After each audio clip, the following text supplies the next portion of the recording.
এইগুলো দিয়ে মেশালে এই চিপসটা খেতে কিন্তু অসম্ভব মজাদার হয়। হ্যালো বন্ধুরা, তো আমি আজকে আবার অন্যদিনের মতো নতুন একটা রেসিপি নিয়ে এসেছি। আজকের রেসিপি হচ্ছে আলুর চিপস। তো চলো আমি এই রেসিপিটা কিভাবে বানাই তোমরা শেষ পর্যন্ত ভিডিওটা স্কিপ না করে দেখতে থাকো। তো চলো রেসিপিটা শুরু করি। এই আলুর চিপসটা বানানোর জন্য দেখো আমি 3টে মিডিয়াম সাইজের আলু সিদ্ধ করে নিয়েছি। এবার আমি আলুগুলো মিক্সার গ্রাইন্ডারে দিয়ে একটু মিক্সার করে নেব।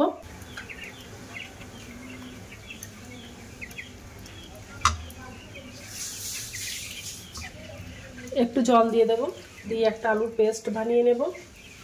আলুটা দেখো একদম মিহি করে পেস্ট বানিয়ে নিয়েছি। এবার আমি একটা গামলা বাটিতে ঢেলে নেব আলুটা গামলা বাটির মধ্যে ঢেলে নেব।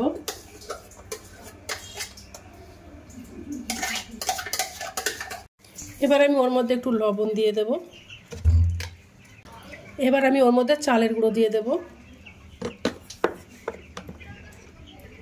2 চামচ মতো চালের গুঁড়ো দিয়ে দিলাম। দিয়ে এবার ভালো করে চটকে মেখে একটা ডো বানিয়ে নেব।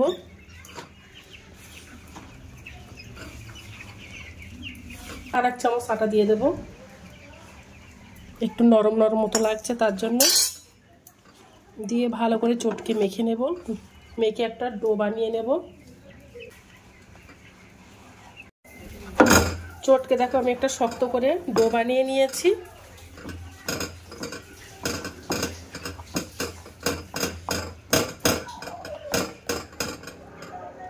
তো দেখো আমি একটা শক্ত করে ডো বানিয়ে নিয়েছি। এবার আমি চিপসগুলো সব বানিয়ে নেব। আর এই চিপসটা বানালে বাইরের থেকে আর চিপস কিনে খাবার আর কোনো প্রয়োজন নেই। বাড়িতে ঝটপট এই অল্প সময়ে এই চিপসটা বানিয়ে খেতে পারবে। আর এই চিপসটা খেতেও কিন্তু অসম্ভব মজাদার হয়। 2টো ভাগে ভাগ করে নেব।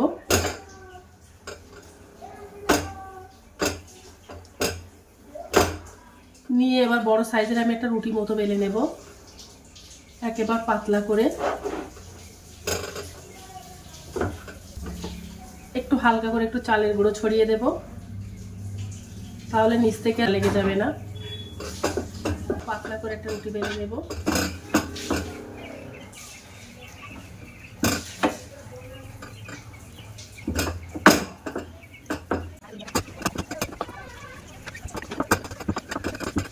দেখো পাতলা করে আমি একটা বড় রুটি বেলে নিয়েছি। আর আমি একটু কাঁটা চামচ দিয়ে ছিদ্র করে দেব।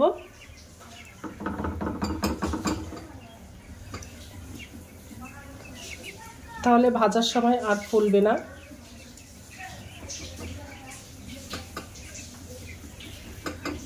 কাঁটা চামচ দিয়ে ছিদ্র করে দিয়েছি সব।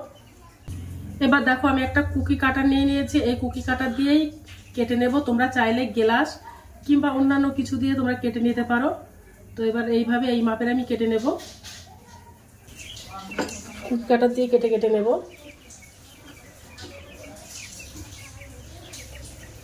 দেখো এই সাইজের কেটে নিয়েছি।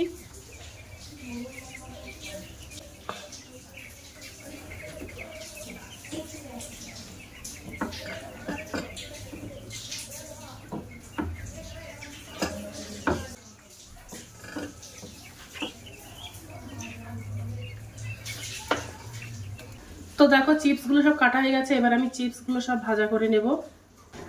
দেখো উনানে আমি একটা প্রথমে কড়াই দিয়ে দিয়েছি। এবার কড়াইয়ের মধ্যে তেল দিয়ে দেব। তেলটা গরম হয়ে গেছে। এবার আমি একটা একটা করে চিপসগুলো দিয়ে দেব।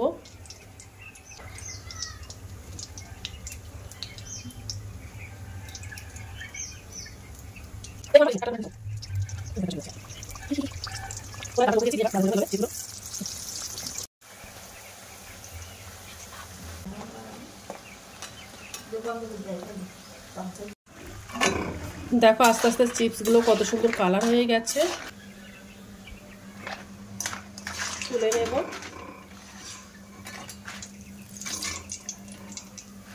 দেখো কত সুন্দর কালার হয়েছে। তো দেখো আমার চিপসগুলো সব ভাজা করা হয়ে গেছে। কত সুন্দর হয়েছে দেখো, কতটা খাস্তা হয়েছে।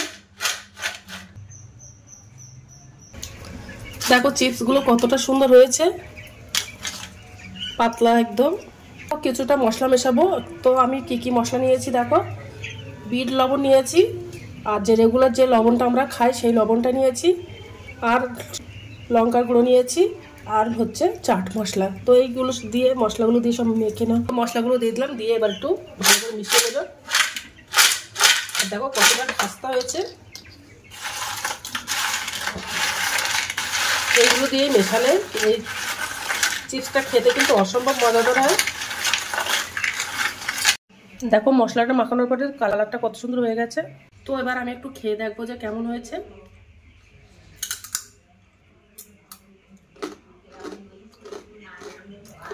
মশলা মাখানোর পরে এই চিপসটা খেতে কিন্তু অসম্ভব মজাদার হয়েছে। চায়ের সঙ্গে খেতে অসম্ভব মজাদার এই চিপসটা। তোমরা একবার বাড়িতে ট্রাই করতে পারো। তো আজকের দিনের মতো ভিডিওটা এখানে শেষ করছি। আগামী দিন আবার একটা নতুন ভিডিও চলে আসবো। তো টাটা বাই বাই, সবাই ভালো থাকবে, সুস্থ থাকবে। আগামী দিন আবার একটা নতুন ভিডিও